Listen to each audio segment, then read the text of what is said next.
How's it going, everybody? I am John Rampton, and welcome to another episode of Performance. Today, I am here with Alex Pardo, and today we're going to be talking through a little bit of performance, a little bit of hacking, a little bit of growing things online. So, Alex, great to have you here. John, I appreciate the opportunity to be on the show, man. I'm excited to connect with you and the audience. Hey, tell us a little bit about yourself. Tell us what Yeah. makes you you. Yeah, brother. So born and raised in Miami, I come from a middle-class family. My parents are from Cuba. My sister and I were born here in Miami. And, I don't have a rags to riches story, but I also didn't grow up with a silver spoon in my mouth. And, I remember John being 11, 12 years old, kind of growing up. I was always around sports. My dad was a big baseball fan. So I grew up in the baseball park, and I kind of got the taste of what it's like to buy something low and sell it a little bit higher. I used to be into trading cards and sports cards. So I'd buy cards for 50 cents and I'd resell them for a dollar 50, and really enjoyed that process. But something happened. There was a switch when I got to college. I think it was, looking back and having the benefit of hindsight, I think it may have been an ego thing, if I'm being honest with you and the audience, where I felt like I wanted to be like a big wig in a big company, not knowing what that entailed and what that looked like. Yeah. So I started interviewing with all these big companies in corporate America, and ended up getting a job with General Electric in their financial management program. And one of the things I share is I'm not good at a lot of things, but I'm pretty good at a few. And one of those is getting clarity about what I want in my life and in my business, and then reverse engineering the process to get there. And I recall looking at my boss all the way up the ladder to where I thought I wanted to be. And it just hit me in the face like 3 months into that job that, like, I don't think I'm cut out to work for somebody else. Yeah. So super long story short, I finished that rotational program for 2 years. I went backpacking around Europe. I think I visited 53 cities in 23 or 22 countries in 3.5 months. And on the Awesome. Euro Rail is when I started immersing myself in all the classic personal development books. So got back to Miami, attended a conference, and I did my first real estate deal about 75 days later. And Whoa. man, been unemployable ever since. All right. What year was this? This was 2005. 2005. Okay, so you got started in 2005. Walk us through that journey. Apparently, Yeah. you do wholesale real estate. You specific niche a little bit more. It sounds in the self storage area. Walk me through that process. Yeah, I got involved. The irony is that I wanted to get involved in real estate because I wanted cash flow. I wanted time freedom. I wanted all the benefits that real estate provides. But yet, for 16 years, I felt like I was playing the wrong game. I was Yeah. wholesaling, which is nothing more than putting a piece of property under contract for X, and then assigning it or selling that contract for a little bit more. And I Yeah. did hundreds and hundreds and hundreds of deals throughout the years, but I was being taxed at the highest bracket. I didn't really have time freedom. I really didn't have cash flow. I was making a lot of money, but every single month I was starting from scratch. And Yeah. I remember in 2017, my wife and I were on a cruise, and I had built a team of 8 or 9 at that time. And I wasn't necessarily wearing the mechanic hat, as Michael Gerber talks about in the E-Myth. Yeah. But I told my wife, I said, this business is no longer aligned with my vision and the direction I want to go in. So Yeah. over the course of the next several years, I started to kind of unwind the business. And I really just started to reflect and think about what is it I want to get involved in. And I was coaching somebody who owned a storage facility. And I got an inside look into that asset class. And it just checked off every box for me. So when COVID came, it was a blessing in disguise. It was like an accelerator to say, hey, let me not delay the inevitable. Let me not punt on this decision to wind down this business. And later that year is when I decided to get involved in self-storage. Yeah. Awesome. What's some of the unique opportunities and challenges that you faced along the way? Well, I'll tell you one. Imposter syndrome was a big one, right? Oh, imposter syndrome's the worst. Yeah, no, I, and I hate it. again, I want to be transparent, and that was a real thing for me, I remember in 2020, at the beginning of 2020, I had already mentally checked out of my own business, but I was in my head about how I would look, what would people think, who am I to make this decision, and then get involved in another asset class, another business that I don't really have any experience in. And I just had that inner critic, like being really, really loud in my ear and in my head. And then fortunately, like I early on in the process, John, I've understood the value of having the right coaches, mentors, being plugged into the right communities. I think Yeah. that's why you and I host a podcast, and why people are listening to this is because they want to better themselves. And fortunately, I had people like in my inner circle that were able to kind of coach me through the process, that it's not about, like, the only reason I'm concerned about other people is because I'm pointed inward instead of pointed outward towards others. And man, as cliche as it sounds, like, we only have one opportunity here, and I think regret is one of the things that uh, that I would hate to live with, right? And so, Yeah. yeah, man, the business, just even though it was profitable, it just was something I couldn't foresee myself continuing to want to pour time, energy, and attention into. Yeah. Tell me about your family during this time. What's going I'm on? Your wife married, assuming? Yeah, married, two kids. I mean, at the time, so my girls now are 7 and 9. So Okay.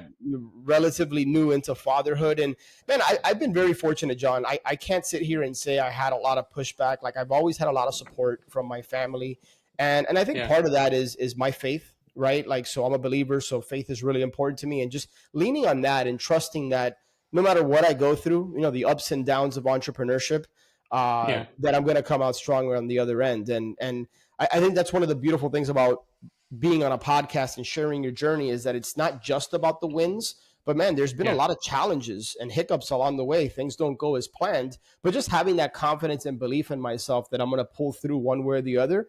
And yeah, man, that I think that's a big part of the journey, is just being able to put yourself out there, even though you might have uncertainty or not have all the answers at that time. Yeah. How's your wife been during this time when she's like, you're like, hey, babe, I'm not feeling this. I'm going to start something completely new. By the way, there's this guy doing self-storage. I'm going to go do that. She has seen me have ideas like that, and I follow through. Right. I think that's Yeah. I've kind of been wired, John. I think one of the things that served me is that I'm more of like a ready, fire, aim type of guy. And Yeah. so I don't really overthink too many things. Like, when I commit and decide on something, I go after it. Right. When I launched the podcast back in 2016, which I'm still doing to this day, it was the same Yeah. thing. I said, hey, I want to help people. I'm going to do this, and I'm going to stick through it. Now, I wasn't expecting to still be doing it 8 years later, but I think consistency and just deciding, committing, and then choosing to be consistent with something, no matter what you do in your life or business, is just critical to success, I think. Yeah. So Love it. Love anyways, it. all that to say is that she was supportive, man. She's like, look, if this is what you really want to do, then I support you. I mean, I didn't have that pushback. Yeah. Now shifting gears a tiny bit, you've watched many entrepreneurs chase, scale, all these different ventures. You've coached them. Um, what's some of the trends that you've seen? I'll tell you what, I fell victim to this. Is I see a lot of entrepreneurs want to grow and scale because they feel like they have to. Maybe they see others on social media, talking about how they've quote unquote scaled. And Yeah.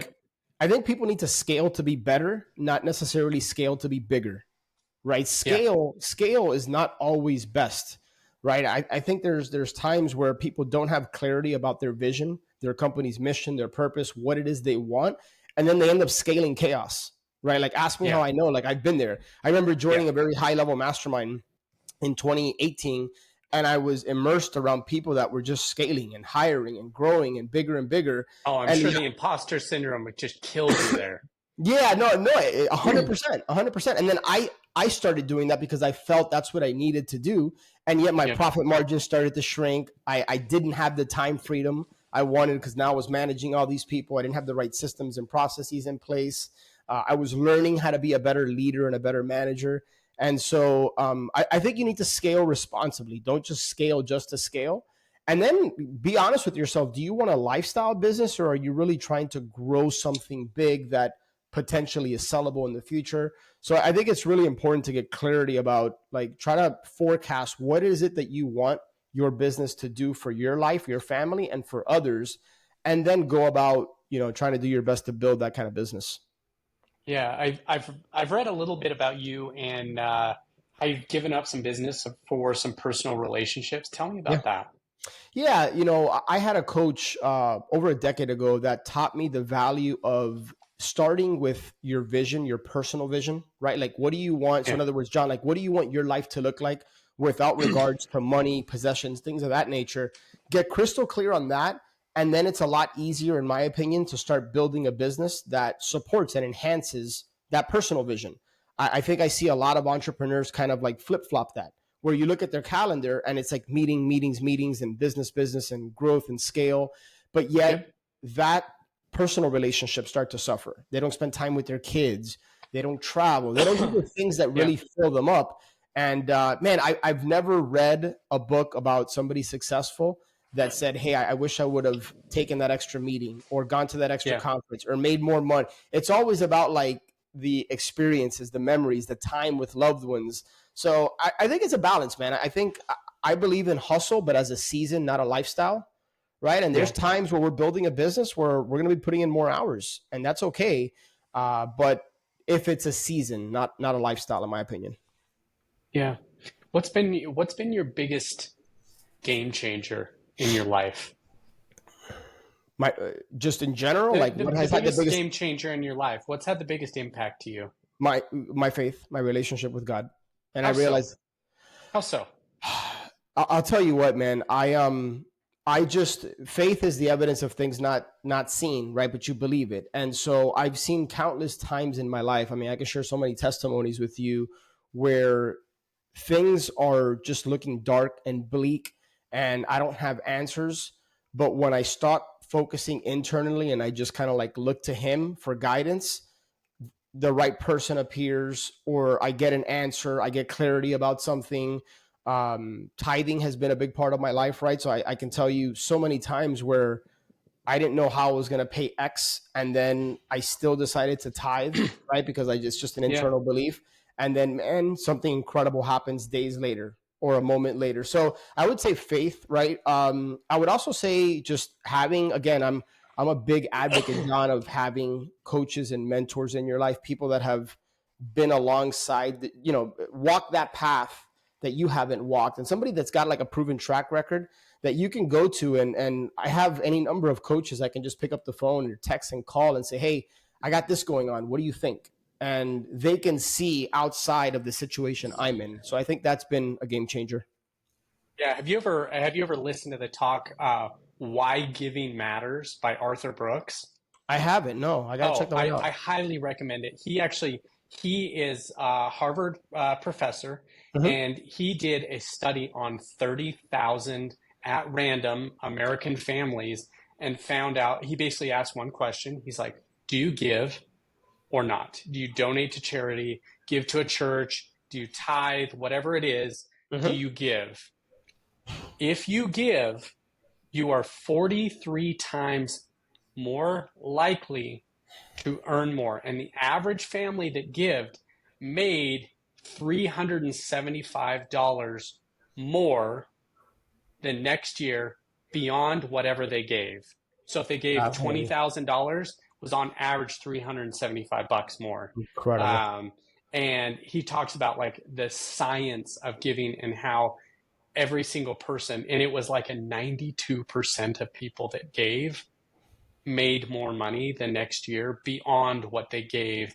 And he ended up doing it for like 10 years, and like it was statistically significant of 92% of people That's ended up incredible. with more. So I fully believe in a tithe or a give and giving back and Yeah. doing that. I just that's been really core in my life and my growing up. Is I find that the more I give, the more I get, Yeah. and it not only helps me internally, but helps a lot of other people. And I think a lot of people think it has to be monetary. It Those doesn't. listening to this podcast, doesn't Doesn't. matter. Give your time, give your energy. You give so much to people. Tell us about your giving. What do you love to give to? Well, look what I'm doing right now with you, John. Like I have a Okay. genuine, I receive a genuine amount of joy and fulfillment because my Yeah. belief is if this podcast can help even one person and it Yeah. inspires them in some way, it opens up their mindset in some way, they have a paradigm shift, then man, I feel like you and I have now left a ripple effect in that person's life. And then think about the ripple effect they can have on their family, their kids, their community. And so that was the inspiration for launching the Flip Empire show back in 2016. It wasn't to monetize it. It wasn't to grow a business. It was like, hey, I believe that I've experienced things that can help others. Let me share it with people. Right. And Yeah. I there's no way that I'd be doing it 8 years later because I can't live off of the podcast. I'm not Joe Rogan or anything. Right. But I just have a genuine desire to want to like leave people in a better place than before they knew me. Yeah. All right. Let's jump into self-storage. Yeah. Good. Teach me. Teach me. I want to know what's your biggest piece of advice when getting started? Well, let me kind of zoom out for a second. So why Yeah, self-storage in the first place, right? Because there's an infinite number of ways, John, you know this, right? As an for entrepreneur sure. to make money, right? And even in real Yeah. estate, there's so many different asset classes: single family, land, mobile homes, multifamily, storage, commercial. I mean, there's everything, right? So one of the things I love about storage is I am not dealing with tenants. I am not dealing with toilets. I'm not dealing with Yep. plumbing or anything like that. All the stuff I dealt with in the single family space, I don't have those headaches. Here's what really, really opened my eyes to storage. When I really started to like dissect all the different commercial asset classes, storage is Yeah. considered the most recession resistant of asset classes. It's a very Yes. sticky product. So I don't know if you've ever stored anything, but like the average length of stay for most of our customers is just under 3 years. When somebody moves their Wow. stuff into one of our units, like think of the pain of disconnect of having to like get a truck, a moving company to move all your stuff out of a unit.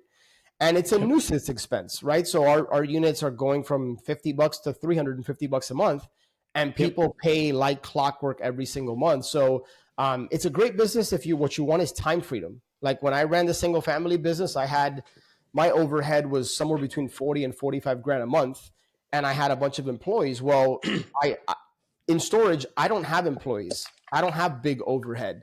I have a third Mm-hmm. party management company that runs it, so it gives me time freedom. So yeah, man, and I just believe in the asset class long term. I'm very bullish on it. I mean, I could go on and on about the benefits of storage, but if what Yeah. you want is cash flow and time freedom, it's a great asset class for that.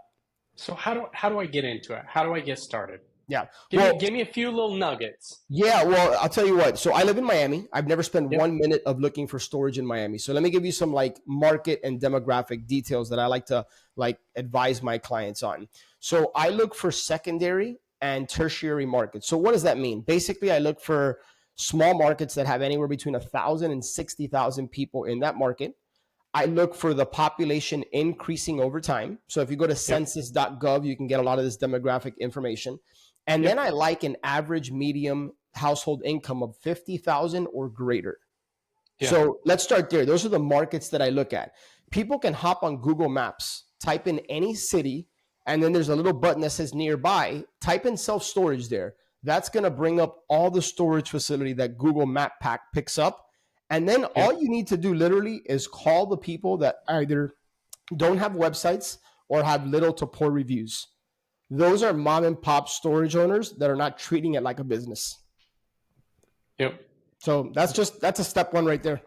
That's a great way to look at it. I actually have a neighbor with he has 60 plus um, different locations in this, and I knew him growing up, and it's weird because I moved away. I lived in the Bay Area for a decade, and then I moved into this a little more well-to-do neighborhood, and then he's got the biggest house in there, and he has his own race car team, and he has this, and I'm Wow. like, what are you doing? Because you are not the smartest person in the world. Like I actually sometimes struggle talking with this person. Great individual, but I struggle. But he's like, oh yeah, I do storage units, and he's like, I typically look for large metropolitan areas, and I go 10 miles outside where the houses are. And he said that's where I'm buying land. And he said I'm just putting storage units. And he's like, you can get these contractors, you can build them. And he's like, I know it's going to fill in the next 15 years. He's like, I just have to be able to break even for 15 years. And then that thing's like 10x the value. And he's That's like, I can interesting. build it. And I'm like, man, you are a lot smarter than me at some things. And that is definitely one of them. And that I think that story just illustrates that. So that's not the model I look for existing mom and pop operated Mm-hmm. facilities, right? But there's Yeah. numerous paths to be able to have success in storage. And what people need to realize, and that I wish I knew early on, John, is that the skills that I acquired as a single family investor, all of those skills translate over to storage. So if you're a Yeah. good deal finder, find a storage facility and bring it to an operator like myself, and you can carve out equity and cash flow in these deals. Like, you don't have to be all things to the entire deal, if that makes sense. Yeah, I love it. Looking back on your kind of your journey in this, what's your biggest piece of advice to aspiring entrepreneurs looking to get in this? Yeah, man, decide and commit, right? Like, I think too many people, like, information feels good, but never does information translate to a transformation unless you're willing to like implement what you're learning. I see too many people like feel like they're making progress because they consume a bunch of content on podcasts and social media, and I think that's great, but it's speed of implementation. So like, how quickly are you going to learn something that, you know, you took from this podcast, and go apply it, and just be willing to like put yourself out there and don't be attached to the outcome, right? Like, I don't know anybody, John, who has succeeded without having failed first. Now, Yeah, we'd rather succeed. We'd rather not go through the hardships and the pain and the struggle. But I think there's value in going through that, right? yeah. So I don't know, man. Again, I think just being wired that I'm just going to take action and I'm going to figure it out. I'm not sitting back trying to have all the answers first. Yeah. Now, I want to go into a little bit, not saying this side hustle or things like that, but you brought up a really interesting point that there are people out there like yourself wanting to buy storage units. And if you have a lead on it, you'll kick in cash, you'll pay for leads, you'll pay for this, you'll pay for that. Like that could be a very, very good side hustle for a lot of people is finding these mom and pop shops and flipping them to guys like you or your network. Yep. Tell me about that I process. have What type, like what can a person make on a deal like that? a significant amount of revenue. I'm thinking of one gentleman right now that lives in Ohio. Now, he's got a 9 to 5. I think he makes somewhere between $50,000 and $60,000 a year, right? Yeah, Like great. blue collar worker. Yeah, But the guy is good on the phone. He likes to talk to people. So he spends 1 to 2 hours a day going to Google, pulling up these facilities and cold calling storage owners. And when he gets somebody that raises their hand and says, I would consider selling this facility, he kicks it over to me. And there's a few other storage owners that he works with. Whenever the deal closes, he'll make anywhere between $10,000 and $50,000. And all he did was cold call and collect some basic information, and has identified, hey, this person's willing to sell, and he just sends the opportunity over to me and a few others. That's it. love it. He Love it. doesn't know. He doesn't know how to operate it. He doesn't know how to close it. He's just having a He conversation doesn't with need you. to.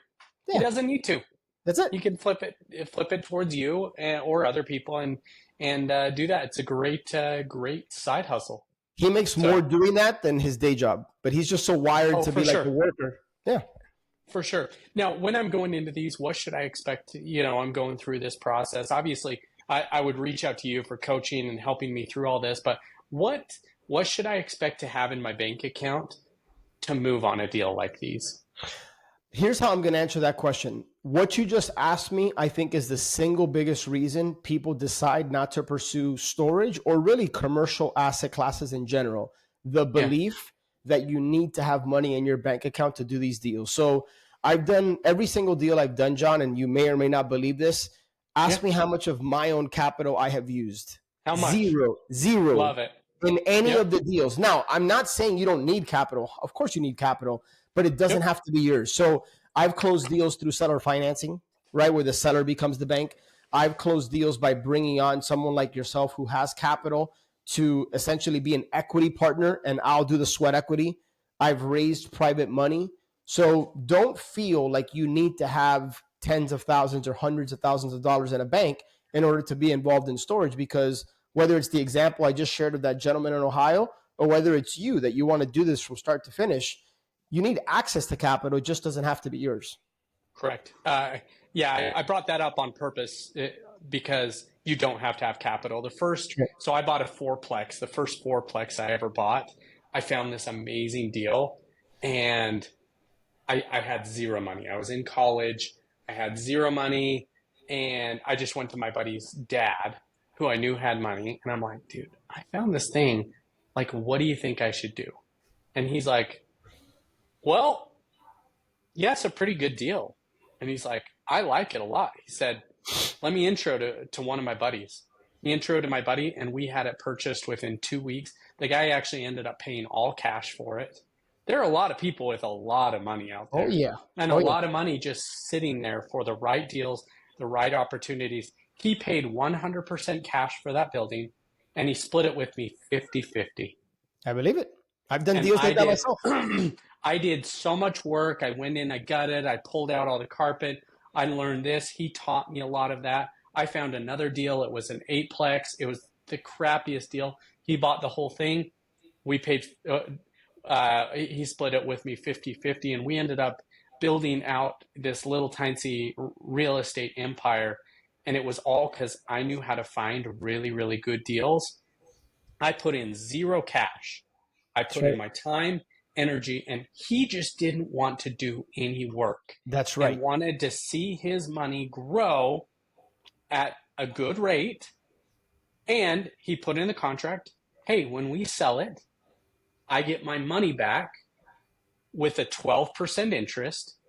And he said, anything beyond that, we make 50-50 on. I was like, at the time, I was like, oh, that is the greatest deal. Looking back, I was like, man, he was making like 12% on his money. Yeah. Good for him, Yeah. every Yeah. dollar. But guess what? It was a great deal for both of us. That first one we ended up selling. Actually, we still own two of them together.